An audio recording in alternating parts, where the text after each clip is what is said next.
World Financial Group offers entrepreneurs from all backgrounds the opportunity to start their own business on a level playing field. Dr. Jana Woodhouse, receiving the WCM Wall Street Pioneer Award by the United Black Wall Street of America, Inc., is one of those entrepreneurs. I see WFG and TFA as a place where African Americans with an entrepreneurial mindset can flourish. And the bonus, we help families and serve the communities across the country. To learn more about us, go to worldfinancialgroup.com. We are the sons and daughters of the soul. We are resilient and forever forward-thinking. We ask for nothing else than the opportunity to live and to create the lives that we were meant to live. We want nothing but an equal chance at options and possibilities. The same possibilities and options to live out our potential as our fellow man. We want to be heard, understood, and expressive in our reality. We are the future. We are the creative. We are here.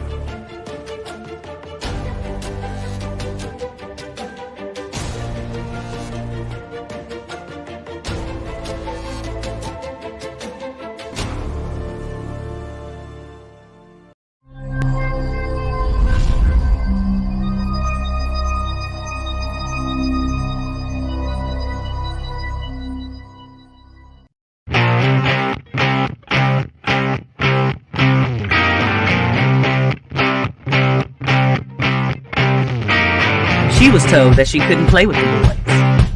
She was told that they were too big, too rough, too strong. She was told to give up her dreams and move on.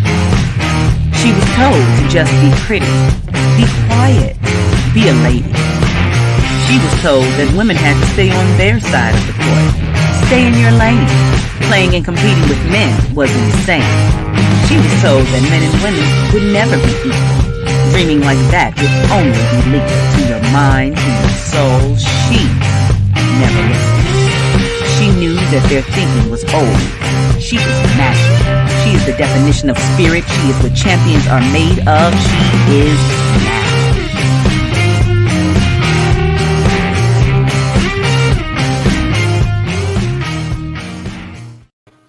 Greetings and welcome to Access Wealth Nation with Dr. Jana B. Woodhouse.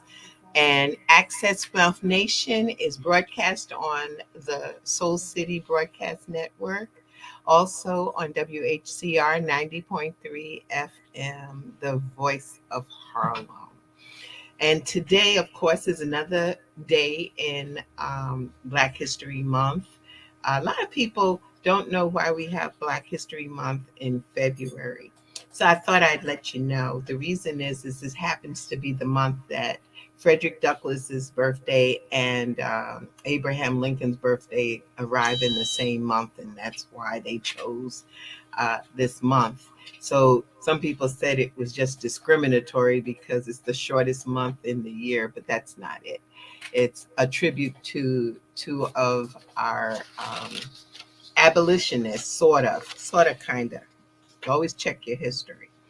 But that being said, we're doing our checkup from the neck up. Always is a positive situation here at Access Wealth Nation. And of course, I feel if you know better, you'll do better. So here's the book, How Money Works. Let me get it in the camera thing. Yeah, How Money Works, Stop Being a Sucker. Written by two of my associates, Tom Matthews and Steve Seabolt. And with that book, we utilized that book basically to bring forth financial literacy in our community. My saying is if we know better, we'll do better. And I'm really excited today. We've got some great opportunities to talk about really knowing better. Also, of course, if you have a plan, then you basically are not planning to fail. But if you have no plan, then you can plan to fail. Okay, so we want to make sure you have a plan to know where you are now and where you'd like to be. And so to do so, we do free, no obligation financial literacy presentations and plans. And so all you got to do is call 646-375-2121 and say you'd like a plan. Of course. And if you'd like the book, all you've got to do is with the book is just send an email. Got to get it in the camera properly. Okay, get the book. And it's basically a short book. You know, they say if you want to hide something, you put it in a book. But this one takes you less than an hour to read. And you just write to Anaj Enterprises Inc. For those who are on the radio, it's ANAJ Enterprises Inc. at gmail.com. Make sure you provide an address because it is a physical book. Many people think that it's an ebook and I'm going to do it through the internet. That's really great. But no, that's not how it works. Okay. So, in saying that, we have a lot of things that have happened to us culturally. And it is a time of where we have to gather for ourselves and build for ourselves and create a vehicle by which we can become a community again. Unfortunately, in many ways, our dear brother Martin Luther King said, did I, send my people into a burning building? Do we have chaos or do we have community? And I think in some ways we've chosen a lot of chaos, but we can because it's part of our tradition and our DNA and our ability to have community. And so the way that we do it is to communicate, speak with each other, and share information. So I'm not going to take a lot of time chit-chatting and talking because I've got a powerful guest. I'm sure some of you have heard and have not, maybe some have not, but tonight you're going to know what's going on and what's happening to us, especially in the world of property. One thing that is not able to reproduce itself is more land. Land is where it is. That's what it is. And so if we lose the land, it's not like we have the opportunity to go make some more land. It's not happening. Matter of fact, with what's going on with global warming, we're losing some land, okay, in just that. So today, I have a queen, and I do mean queen because she has the energy of where she has the heart to make a difference, and that's what queens do. And so she happens to be the CEO and founder of a major organization. And it's basically, I love the name of it is, Where's My Land? But she has a story. She has, number one, near and dear. When I found out, she also is a poet and she knows it. And also she has taken on quest by her heart. And I just want her to share part of her story, but also we're going to get knee deep as close as we can get on what has happened and what can happen. So I take great honor to bring on Queen Kavon Ward. Hi, thank you. Thank you so much for that lovely introduction. Oh, it is truly from the heart, sister. Thank you so much for agreeing to come on Access Wealth Nation. This is how we make a difference. This is that we talk and then we share. And then once we know better, we do. Because knowledge is power. But as I always say, that action is queen. Yes. And let me just say, as a queen, I would like to ask that you pronounce my name Kavon. Oh no, I didn't. I'm sorry. It's okay. Everyone makes that mistake. It's okay. No, but I don't want him. And I should have checked with you before we came on air, so I get a slap on that one because everybody calls me Jana, and that will get your throat cut. So, Kavon. And I love that. Where did that name come from? Give us a little history. Oh, well, it's nothing like you would probably imagine from a queen, but my mom, her middle name was Lavon. And my two older siblings, their names started with K's. And so she just took her middle name and added a K to it. But the beauty of it is that the end of my first name and my entire last name spells onward. Oh my, you're right. I'm looking at it right now. That's one of those powerful things and names, I'm telling you, audience, names are very important. Mhm. The real deal behind it also is because even for my name is Jana, but it means the beginning. And Mm. so every time I look, I'm like, okay, it's the beginning. And then when I changed the name for the business as Anaj Enterprises, I reversed it. So I figured Anaj is the end. So I've got the Alpha and the Omega. Oh, that's amazing. Okay, so since we're on that, can I just say one more thing? Please. If you look at my name backwards, it spells my first name spells Novak, my last name spells Draw. So Wow. that's an alias. Don't tell anybody, even though we're on radio and everything. Yeah, we're going out there, but we got this. We got this whole energy. I think it's so wonderful because it creates the spirit. And Mhm. that's one of the things is that traditionally we have to know. And I remember when I just spoke to you not too long ago, we were talking about the spirit, Mhm. and the energy and our culture. Without our culture, we are nothing. And Right. so we have to maintain. So what I'd like you to do is just share with my audience a little bit more about you and how did you get started with this organization? Where's my land? Sure, no problem. So first, I want to say that I was born and raised in Harlem, Oh, Harlem we World. got Yes, an Arlemite. yes. So I left New York. Probably, I left New York to move to California in about 2015. I wanted a clean start. I had been doing a lot of poetic activism on the East Coast, and I wanted to just further, my career and do some more acting, more TV and film.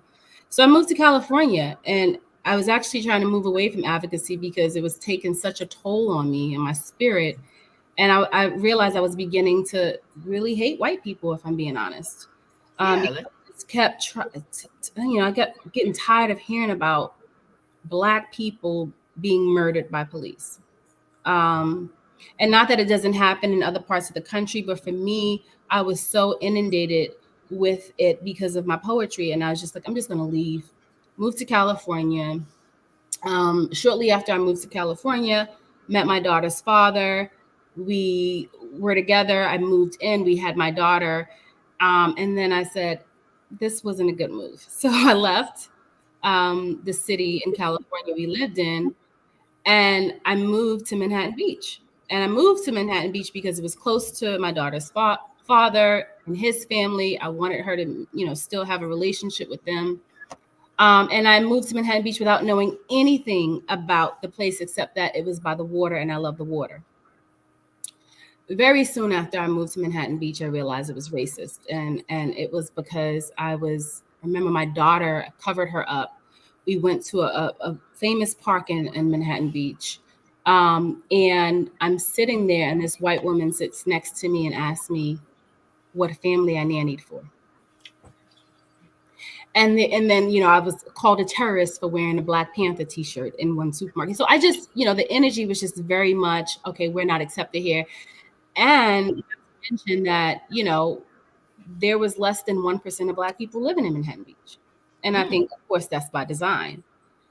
So I knew early on that it was not really a nice place to live for a Black person. But when George Floyd was murdered, and I started, and of course we were all confined to our homes because of COVID.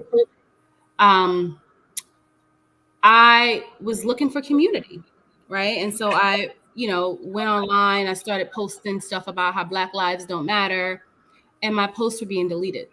And these were in the mom groups I was a part of in the Mm. South Bay area, and so they were being deleted. But when white women would post things about George Floyd, their posts weren't being deleted. And so a group of women found out, they saw what was happening, women of all ethnic backgrounds, races, and they all said, let's start our own group so that we can create this safe space for Black people to just vent, Then. right? So we started that group called Anti-Racist Movements around the South Bay. First, it was Anti-Racist Moms, and later Anti-Racist Movements. But prior to starting that group, I got a blog post from a white woman on a Nextdoor app, and this blog post talked about the Bruces and what had happened to them, because I think they were referring back to the name of the park being changed to Bruce's Beach. And I didn't really pay attention to it when I saw it then. But then after establishing that mom's group, one of the mothers sent me that same blog post about 2 weeks later. And I was just like, this is not a coincidence. I'm getting this twice. I need to really look at it. And when I looked at it, I was just appalled and angry. And all of that anger and hate I felt when I was in New York City doing the poetic activism, I started feeling again. And so I was like, we need to do something. And so the group decided to come together and hold an event at Bruce's Beach Park just to illuminate what had happened to the Bruces. But because COVID was around, we had to have it be socially distanced. But the news networks found out about it. And so they wanted to do a story on it. And I remember one of the reporters asking me what I wanted to see happen. And we were referring to this plaque that just seemed whitewashed and antiquated and just inaccurate and incomplete.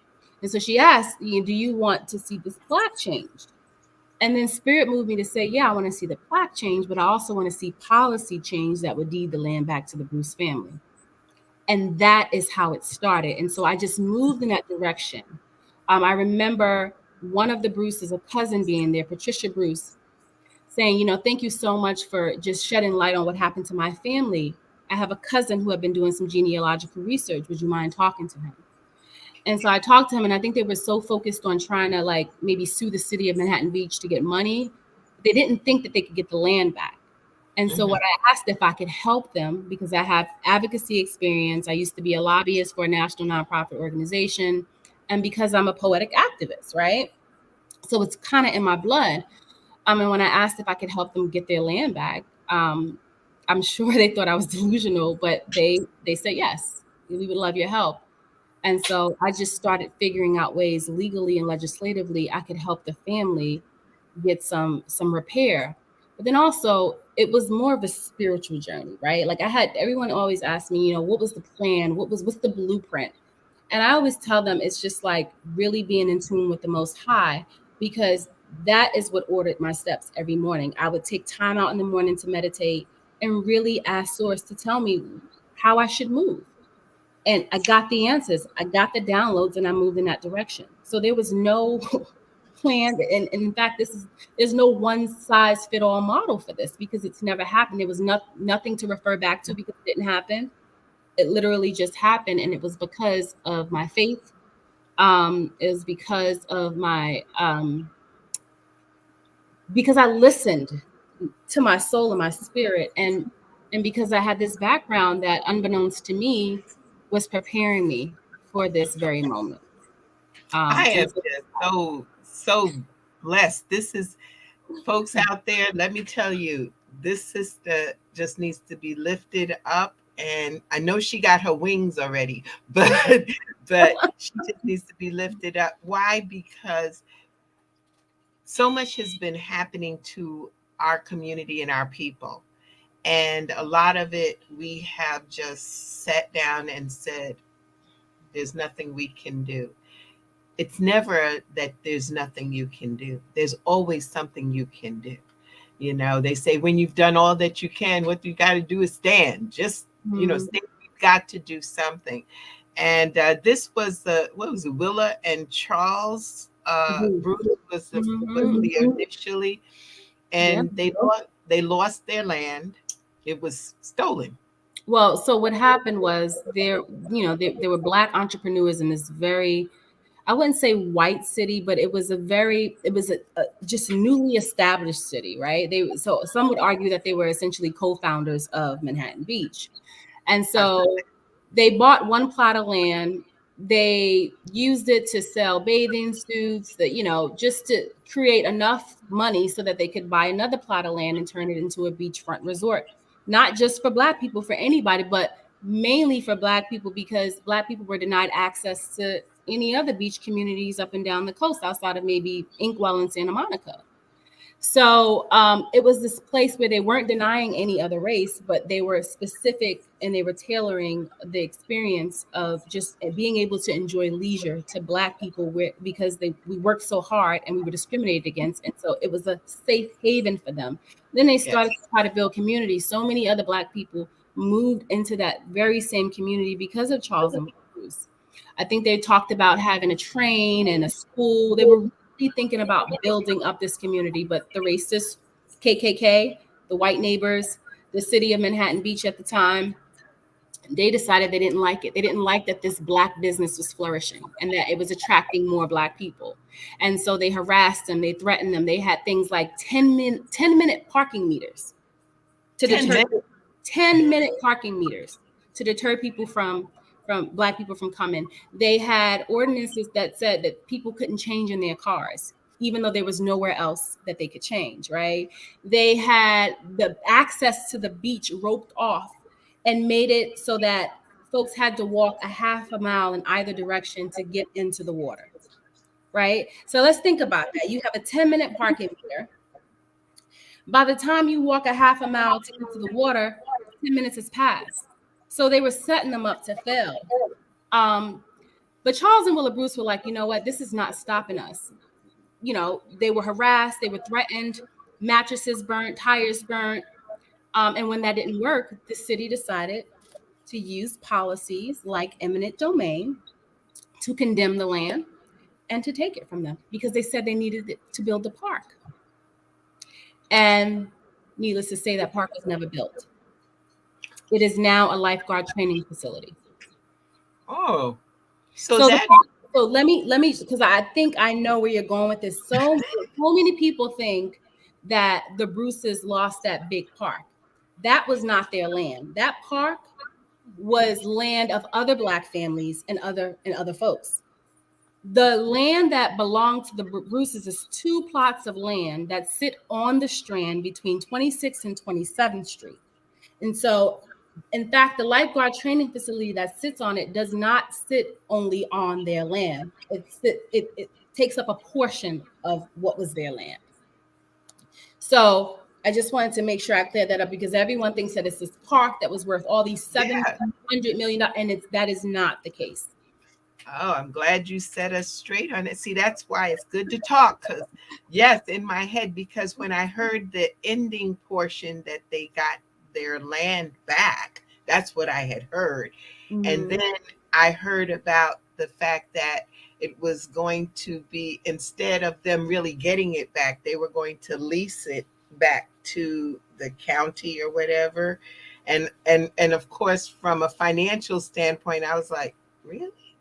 Okay, but you could do so much more with that property. But now I understand it's not the whole property. It's not the whole park. It's not even any of the park. It is further down, closer to the water. Wow. And so what would have happened in order for the family to do what they needed to do? So they got it back, but they didn't really get it back, right? Because they didn't get the power and the control to do what they wanted to do with the land. In order for them to have the power and the control to do what they wanted to do with the land, the city of Manhattan Beach would have had to change the zoning laws. And everyone knows that the city of Manhattan Beach would not have done anything to help the Bruce family because they didn't even want the family to get the land back. And this is another thing I want to make sure that people understand. The city of Manhattan Beach is still racist. They're still anti-Black, and they still owe the Bruces and all the other Black families who had land there in Manhattan Beach, they owe them a debt, right? The city of Manhattan Beach should not get any credit for the land being returned because they did nothing but try to stop it. The county is the entity that returned the land to the Bruces because the county owned the land. The land was once owned by the city transferred it to the state, and then the state transferred it to the county. And that was our saving grace. The saving grace was that the county owned the land and not the city because the city refused to even apologize for what it did. See, that's key. And also one thing I gotta ask you is that all those little ordinances that they had created, the 10 minutes and did they ever take that stuff off the books? Or is it still? I believe so. I think they had to eventually because those are not in existence anymore. Because it's quite interesting. I have done a little research, and it was certain places, even here in New York, that certain rules and regs exist. And I'm like, you can't, if you're Black and white, you can't hold hands in the street. These little things that are in existence still on the books. Right. So racial restrictive covenants. Some of them are still in the books too, where you could not sell or rent to Black people in certain communities. And You the say, only time Black people could be in those communities is if they were working, because they had these sundown towns where after the sun went down, you should not be found in that city unless you were working. this And is even so. still, So with this settlement that was, well, sort of settlement made, I've heard the number 20 million. mm-hmm. So how did that work into it? Did they get the 20 million? So what I will say is that I was not a part of any of the negotiations Right. with the family and the attorneys. I don't know what the value of that land is. But I believe they said they estimated the value to be about 10 million per plot of land. Mm.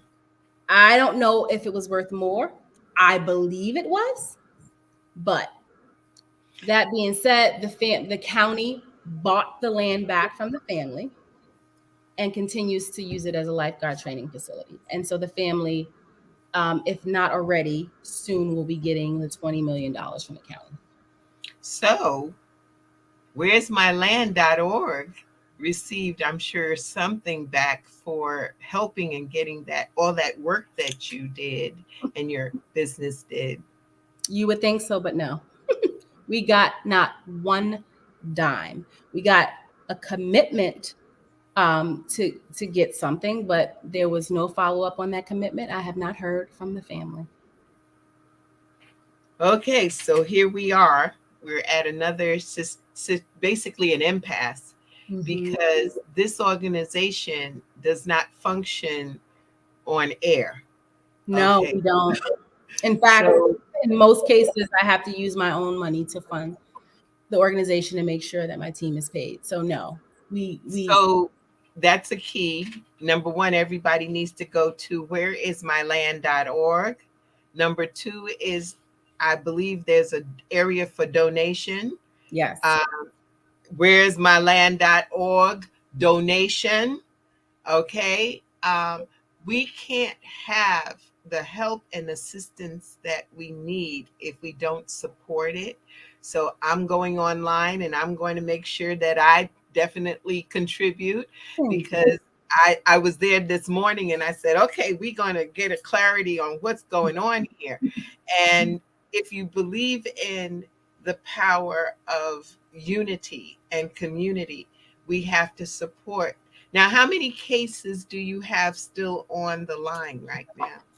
We have nearly 700 cases in queue. Wow.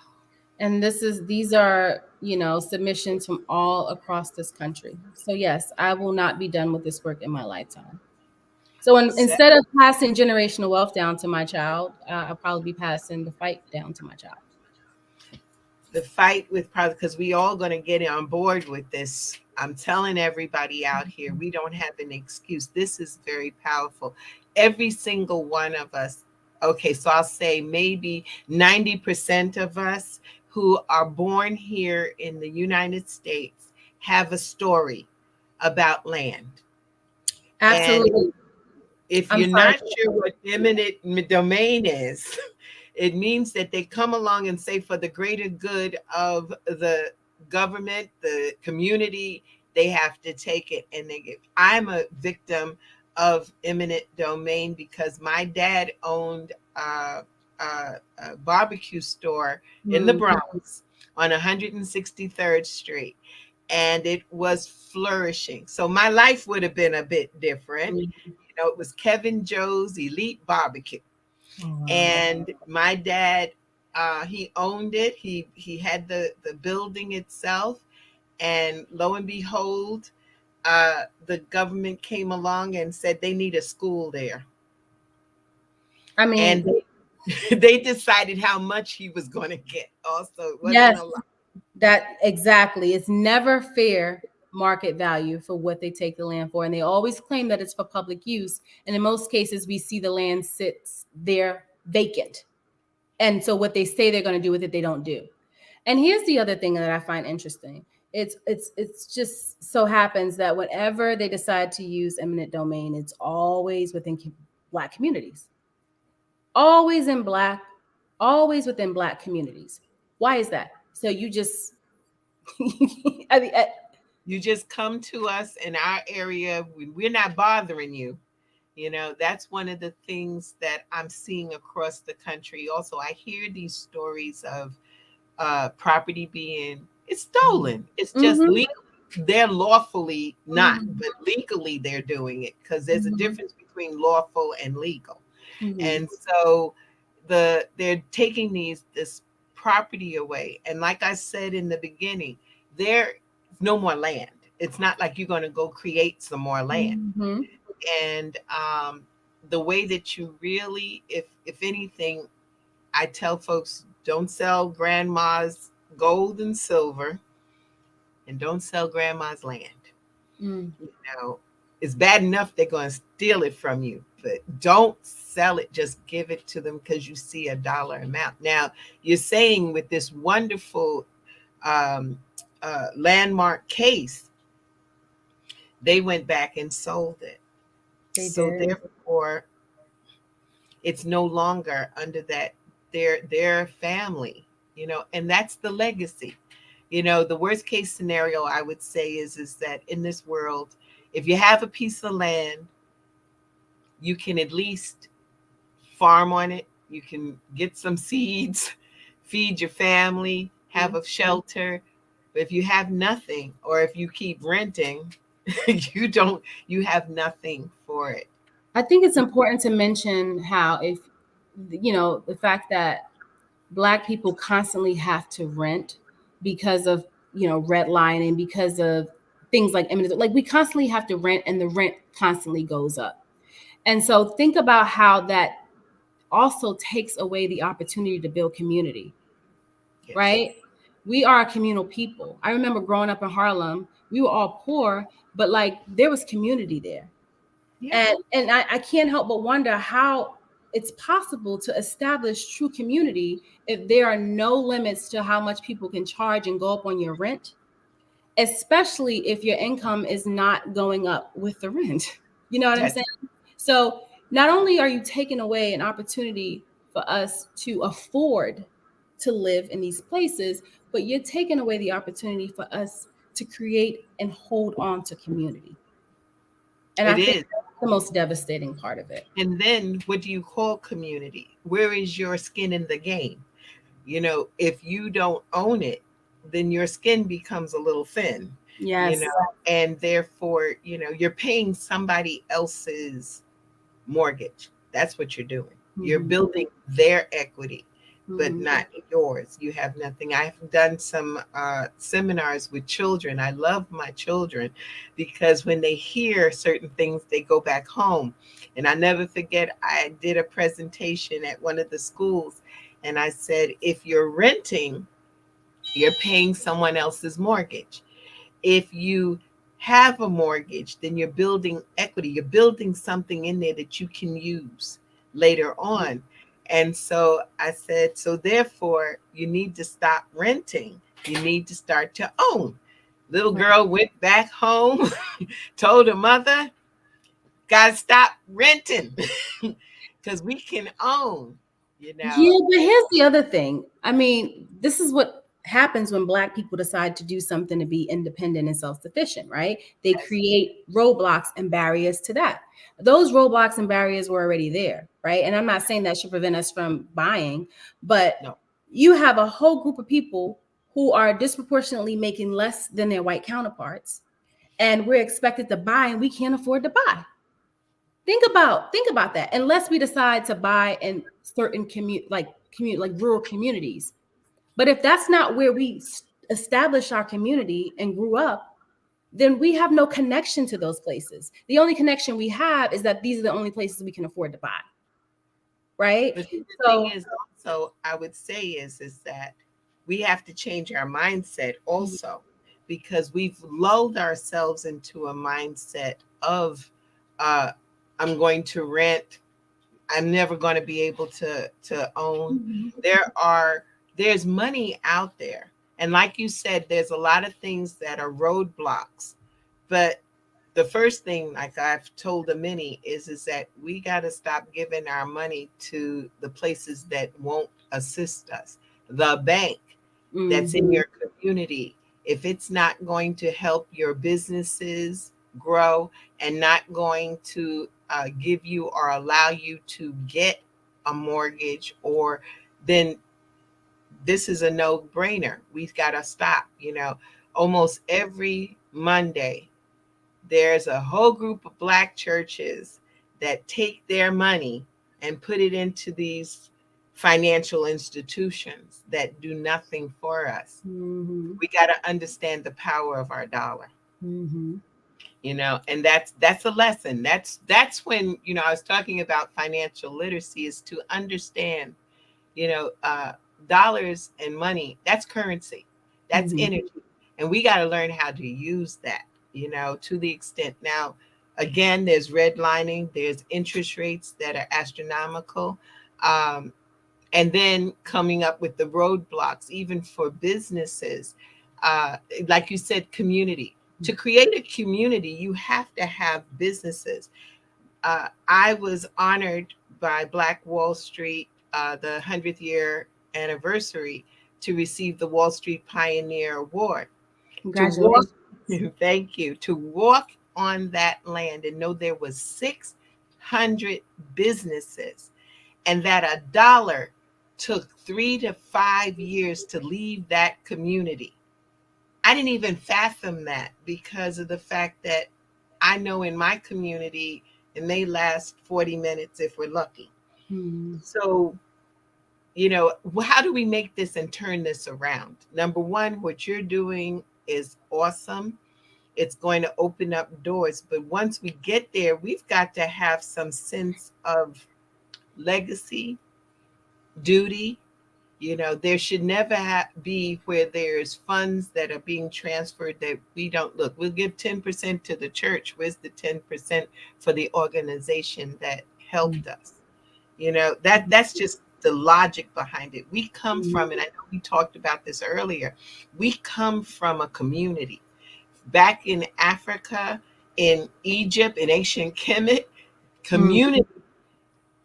I had the honor of being initiated in Ghana, and because I'm gonna break my neck here. I ain't Greek, so therefore I went African. Okay, so but I remember them telling us how we would put the cowrie shells. There'd be an item, and we just put what we thought it was worth. And sometimes it was worth more, sometimes worth less, but we trusted. And we've got to get back to that level. We need our businesses. I think about what you're saying as far as, the roadblock of not earning enough to be able to own a home or buy property. But we got to stop doing the journey of the broke. We got to come out of the job market. I know. I get what you're saying, but let me just say this, right? I looked into what it would cost to buy a decent 2-bedroom condo in New York City. Oh gosh. Right?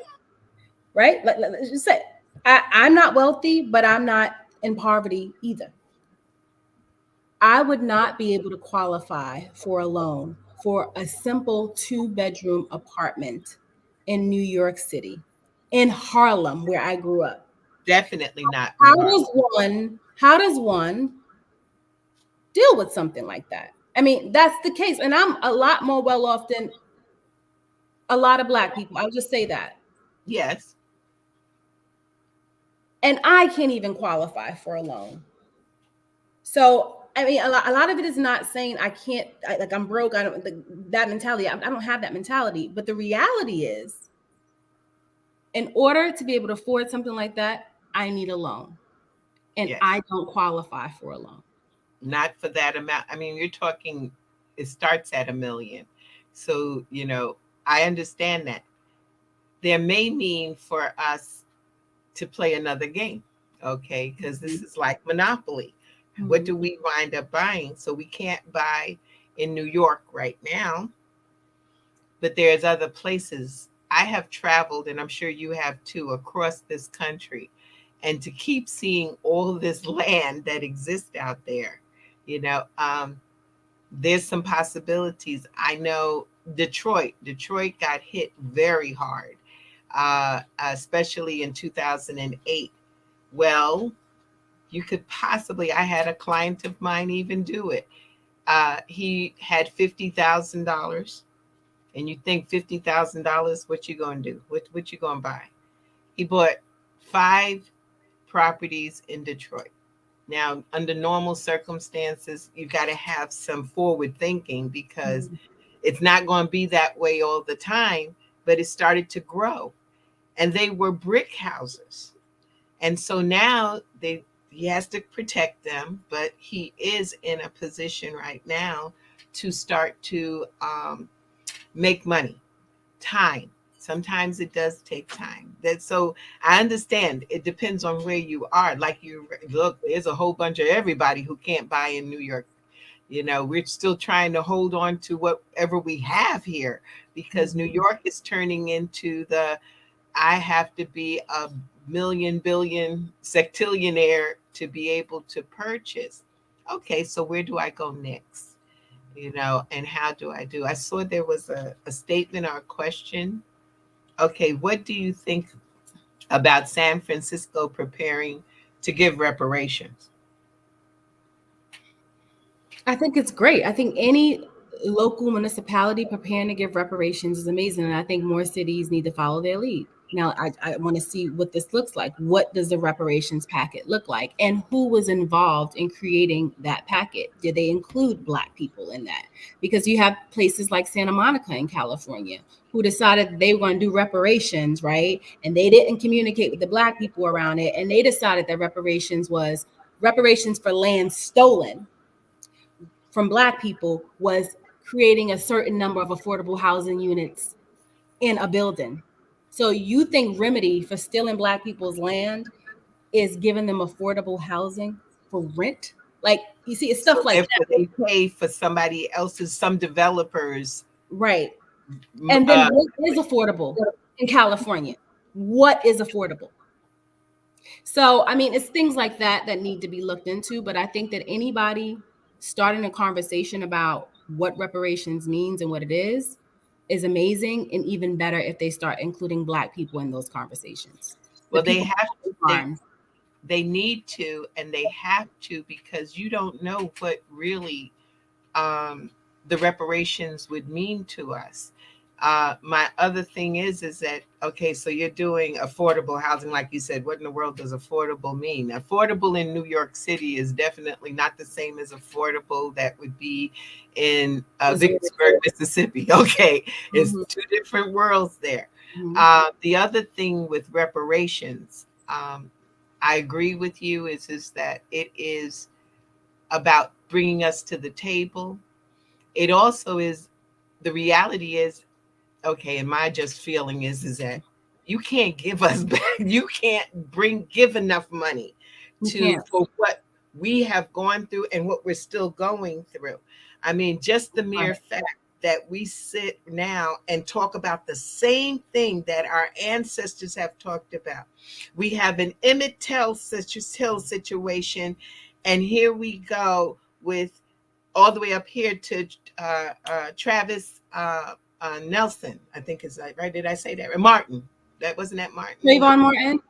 Trayvon Martin. All of them. Let's throw them. So many of them.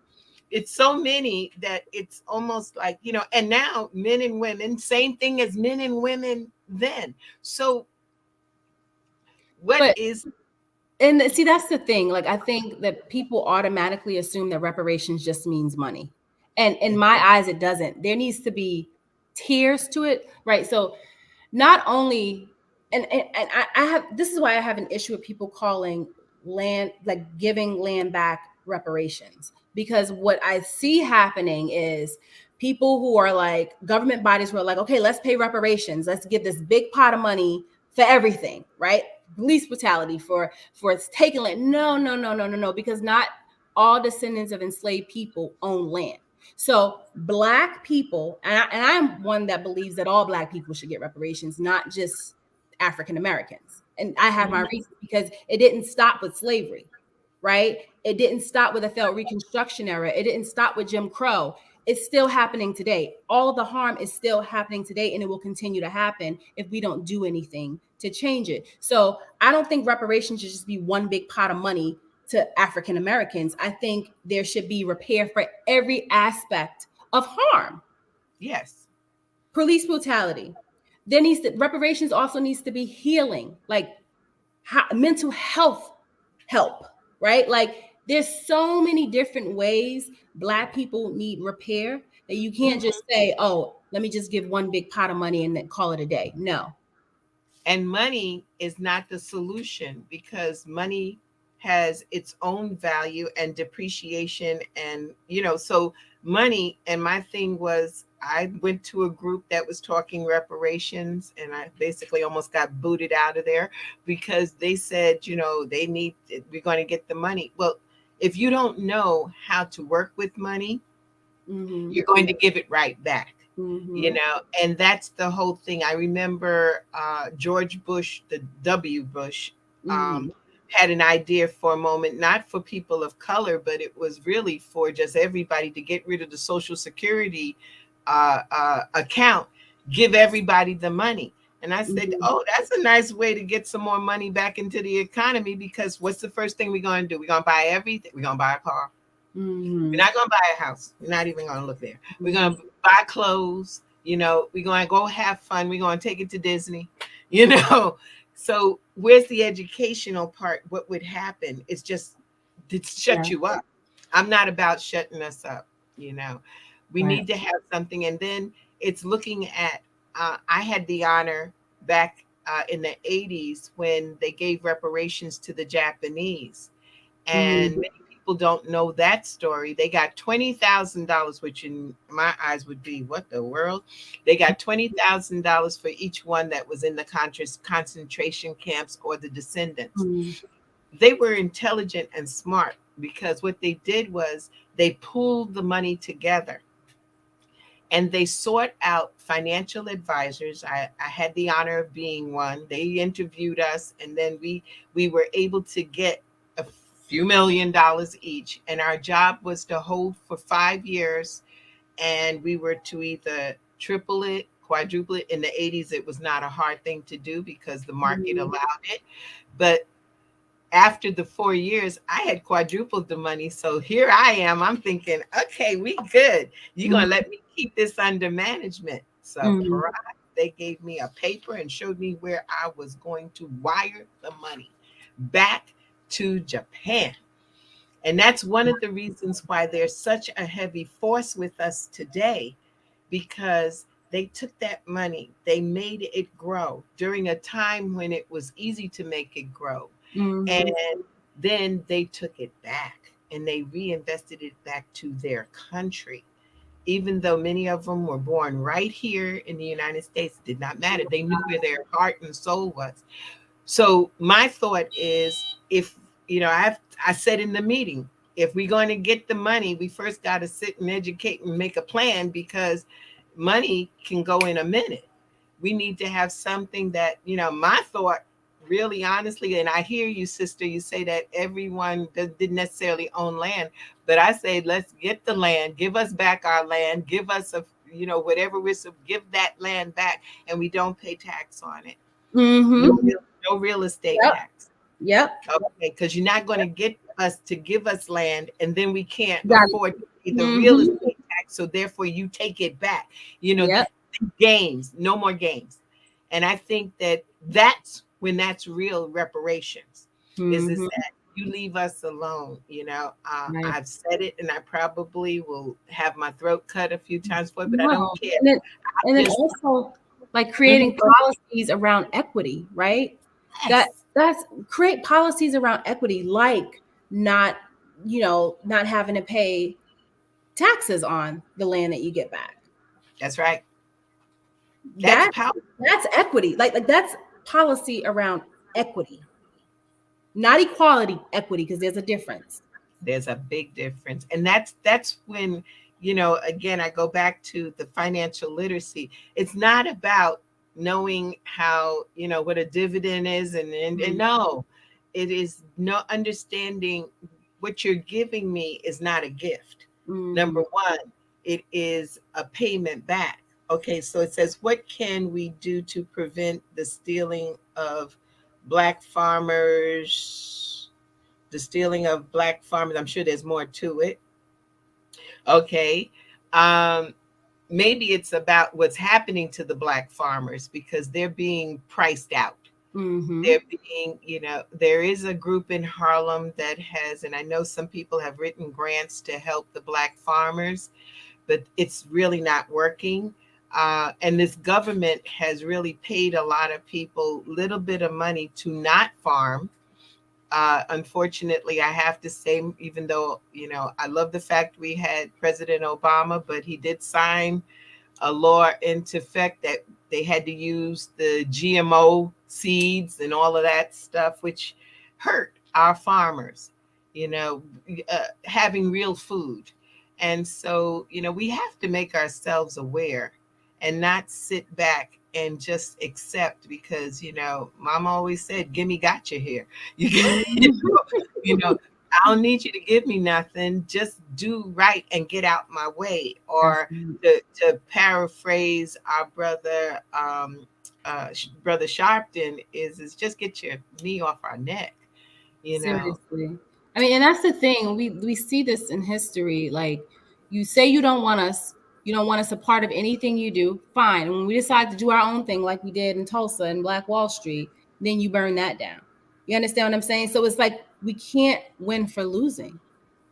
That's it. You don't want to be with us. Okay, we don't want to be with you either. We're gonna go over here and mind our business, and you still bother us. Yes, and then now, and I say this too, is that you contaminate my children's minds to think that color doesn't matter anymore, that you are for us and with us, and that kumbaya. And every commercial out there, we take our queens and you give it to that sounds like just like what they did in slavery. It's just a different type of slavery, and now we see our people who have risen economically, but then when you trace the money will go back. I remember, and I'm going to say this on the record, I remember growing up and David Frost loved Diane Carroll, loved. His mother said, "You'll not get a dime from us if you marry her, because the money has to transfer within our community, within our family." That's how deep it can be. You've got to have a consciousness of following the money and what you can do. Follow the land, inherit what you're supposed to inherit, leave a legacy. I have a partner of mine, James Wilkerson. Dr. James Wilkerson is working on a true million man initiative.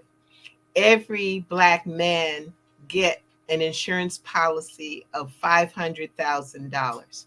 And he was on my show last week. Some of y'all might have remembered how we came up with the solution that popped in my head was, because if every Black man had $500,000 worth of insurance, the insurance companies would stop all of this stuff with us being killed. Why? Because it's hitting their pocket. That's an amazing strategy. They would. You see, so we go, even if it's a term policy that's no more than $300 and some odd dollars a year, to the fact that you could go even further to other types of insurance. But 500,000, you think about it. If every single one of those people that's on your site, and I want everybody to go to that site because we forget names. And I just did it today. So we forget names. So you get to see the names of these people who have been murdered. But if every single one of them had at least a $500,000 policy, you don't think the insurance companies would say, "Hey, stop this, lay off of them, because we can't keep paying this off"? Well, I don't know. I think maybe the insurance company who are probably in cahoots with them would say, well, we have to make it so that this is not something they get paid for. That could be, but then we have to do it. There's another way to that too. Yeah.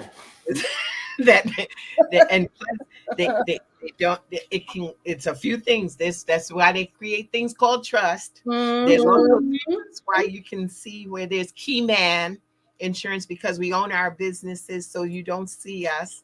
I mean, there's things that can be done. We just got to sit down and strategize and be open to doing. I just saw where someone posted saying we got to do part 2. I'm hoping that you'll let me do that. Because what you're doing is so important, and where we're heading, I think we can make a difference. And all the people who are listening to this show, I know a lot of y'all will show up after the show is over, because that's what y'all do. You come after, and I see how many people view. I had the honor of being labeled on Facebook in the top 4% of creative shows out here. So it's people looking. But the thing is now we need to get busy and start acting. So, I know the time is coming about, and that's what they probably say, we got to go. Yeah. But I hate this. I really want to, and I want people to go to your site. I want you to donate. I'm going to say it. You need to donate. I think that in some ways I'm going to put to the producer and the president of Soul City Network how we can include where's my land.org into building assets to get these 700, and I'm sure it's like 7,000 out there, but for them. Now, also before we go, is there a special criteria that people come to you, or they just come and say, this is what happened to me? So they typically submit their claims through the site where it says register my land. And there are a host of different questions that they should answer, and certain documentation that may be necessary. Some may not be. It depends on the case. Because in some cases we can find things in the records and all that good stuff. But we always tell people to submit as much information as you can. I mean, it's not going to work if you say my mama had land in Mississippi and it's gone, and we think this, it's not, we can't do anything with that. We need some information, we need documentation. And then we just need you to be patient, because we have a huge backlog and we're completely under resourced. Well, we got to get some more capital so that you won't be under resources. I think that this is not a happenstance. The universe and, of course, our ancestors are calling out to us. And the fact that I could have watched any other show on on Here and Now, and I found you. and I couldn't get my mind off of it. I went straight to our producers and said, I need to talk to them. I need to do something. So I think that this is the beginning. This is the beginning. And so it's a Jana situation. It's the beginning. Love it. Kavon and Jana. And onward, Jana. Huh? What'd you say? Onward, Jana. Onward. There we go. We got onward, Jana. I love that. We are making this, and I'm really looking forward to it. We will stay in touch. I am going to put some things out there. I know that the universe is working for us. And I was in prayer. I said, if I have the capital and I'm able to build the capital, where does all this go? Because it doesn't stop with me.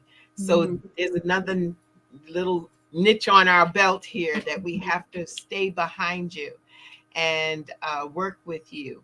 And so I'm sorry that it's not any more longer, but I know I want to follow through, and we'll stay in touch, and you come back and we'll see what we can do. We can maybe do a fundraiser to build the assets and to help because we're resourceful and we're brilliant, and we just need to just stay on the path and keep it going. Absolutely. So I want to thank you with all my heart and soul. Thank you for your time, and thank you for staying on the mission and your post. And you're not alone. You're not alone. Thank you so much. I appreciate that. That provides a lot of comfort to hear that. Thank you. And thank you for having me. Oh, so glad that you came on. I mean, it was short notice and you came. I'm so thankful to that. And so we will continue on. I hope you'll learn something today. I know you've got to make your way to where'smyland.org, okay, and share what's going on with you, and let's make this a change in this world. You know, I have my years on this earth, and I said that I would not, until I see at least 1 million families become financially free, I don't get to go leave this world. So either I'm going to be here a long time, or I'm going to get this done. Right, exactly. And I just also want to add to folks that we are Where Is My Land on all social media platforms. I would urge you to follow us so that you can keep abreast of the cases that we're fighting right now. One of the cases is the family of Lorraine Hansberry, famous playwright of A Raisin in the Sun. They had multiple pieces. Her dad had multiple pieces of property stolen from him in Chicago. So that's just one of the cases we're working on now. But you get to stay tuned to what's going on with our cases on our social media platforms. Oh, that is so awesome. So thank you again. And definitely, I'm hoping everyone here that you have heard us and that you join and be active one way or another, either with your Federal Reserve notes or your physical sharing the word with your organizations, whatever you can do to make sure this organization does not go anywhere but up. Thank you. Onward. Onward. Yes, onward. I love it.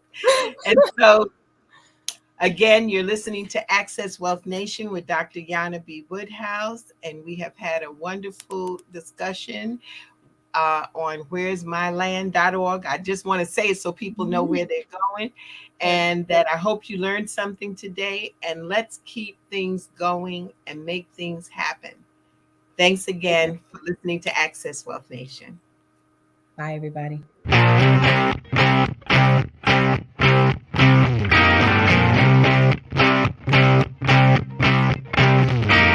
She was told that she couldn't play with the boys. She was told that they were too big, too rough, too strong. She was told to give up her dreams and move on. She was told to just be pretty, be quiet, be a lady. She was told that women had to stay on their side of the court, stay in your lane. Playing and competing with men was insane. She was told that men and women would never be equal. Dreaming like that would only be linked to your mind, to your soul. She never listened. She knew that their thinking was old. She is magic. She is the definition of spirit. She is what champions are made of. She is